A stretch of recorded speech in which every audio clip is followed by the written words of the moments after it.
We'll move in to that next pick now that we've talked about Jeremy Sohan and the 4 position for the San Antonio Spurs. And this was another steal for the Spurs late in the draft in the 20s. Although it wasn't number 29, it was still somebody who was projected to go really in the lottery. And that was Ohio State guard Malaki Branham. I really liked watching his tape.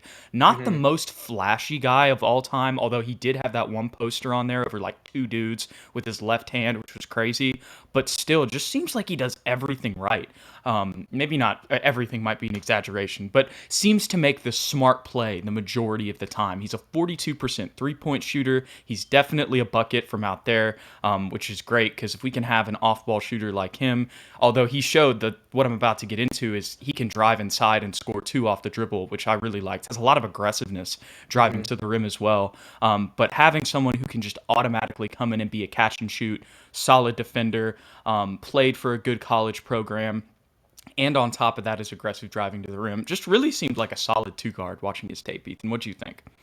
You're right. He's not a flashy guy, not super athletic, not going to jump out of the gym, not going to outrun DJ or Primo or anybody like that.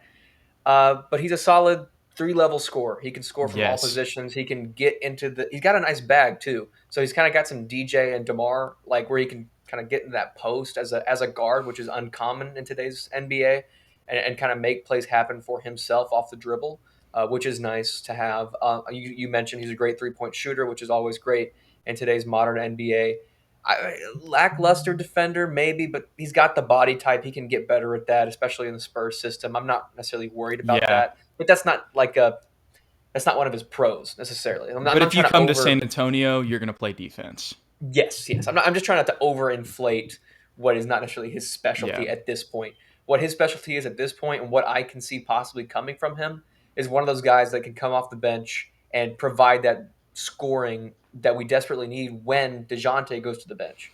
You know what I mean? Because when DeJounte would lead the starting lineup in games, we were really looking for a guy that could give you a bucket because Lonnie, unfortunately, was very inconsistent. So, can Malachi be that eventual scorer off the bench? I think so. It's so funny you mentioned that because when we were watching his tape, me and some friends at a draft party last night, we were talking about how or I was at least actually, I was just talking about he looks like a better version of Lonnie. I know that sounds crazy because we drafted him lower than Lonnie, and it feels like Lonnie probably had more potential. When you drafted him, seemed like he had a higher ceiling than maybe Branham did. But when you watch Branham's tape, it's just like he's consistent. Yeah, And that's kind of what Lonnie's missing. So I he's think what you were composed. going with there, yes, composed and consistent. So when you were just talking about how he could potentially maybe be that scorer off the bench that we need, I I completely agree, and I also think that he has, even though he definitely did have some of the defensive lapses, I still think he has a higher potential defensively than Lonnie did, and maybe that's just looking completely Spurs colored glasses and looking a little bright eyed, but I think that he's a really solid pick, and I think. I mean, we'll have to see what happens because who knows? Maybe the Spurs re-sign Lonnie Walker, but after this pick, it seems like he won't, and especially the next pick we get into another guard. But at the same time, just overall, I think that Malachi Branham is what you said, just a really solid player. And the thing that he can improve in, just like Sochan, is something that the Spurs specialize in. So you've got some hope there. Hmm. For sure.